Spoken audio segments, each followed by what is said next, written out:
From time to time, my ears prick up at the sound of German being spoken in a non-German movie or TV show.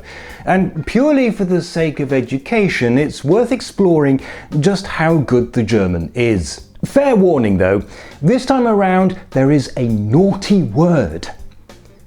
Yes, I thought that would get you interested. This is the 6-part adaptation of Good Omens by Neil Gaiman and Terry Pratchett, in which a demon and an angel join forces to prevent Armageddon.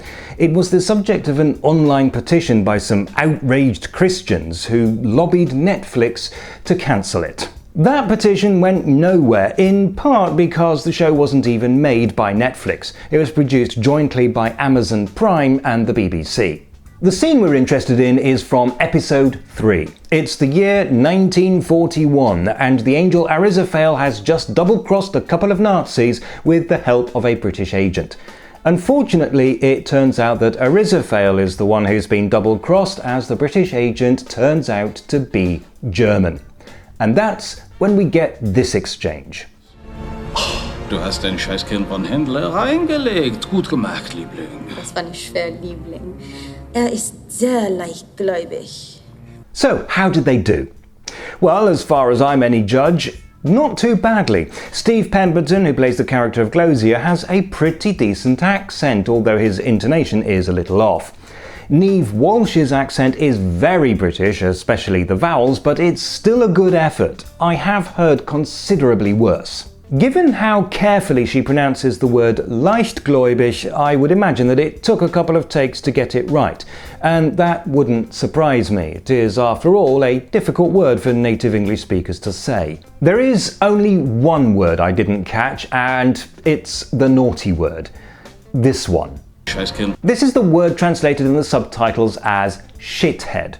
I can clearly hear the first part, scheiß, but not the second part. The temptation would be to say Scheißkopf, which would be a literal word-for-word translation, and one that was once used by Kirsten Dunst, who of course is a German citizen.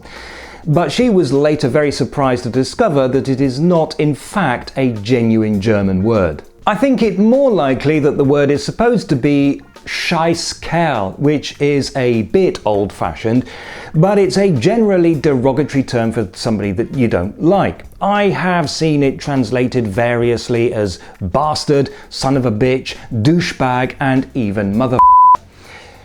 Take your pick. There is one mistake though. The subtitles have the word bookseller, but what Glosia actually says is Händler, which is the word for retailer without actually specifying what is being sold.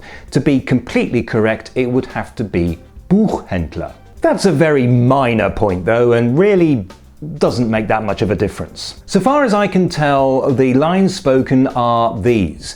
Students of the German language will be interested to learn the verb reinlegen, which is the verb used to tell somebody that they have been What is that lovely American expression?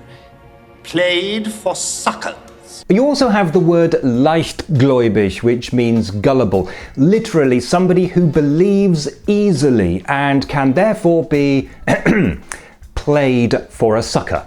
So there you have it, a TV miniseries with some genuine German in it that is actually spoken reasonably well. So well done to everybody on that.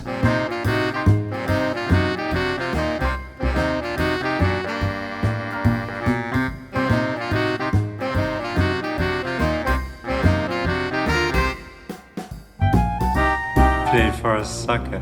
You must remember that. I am played for a sucker.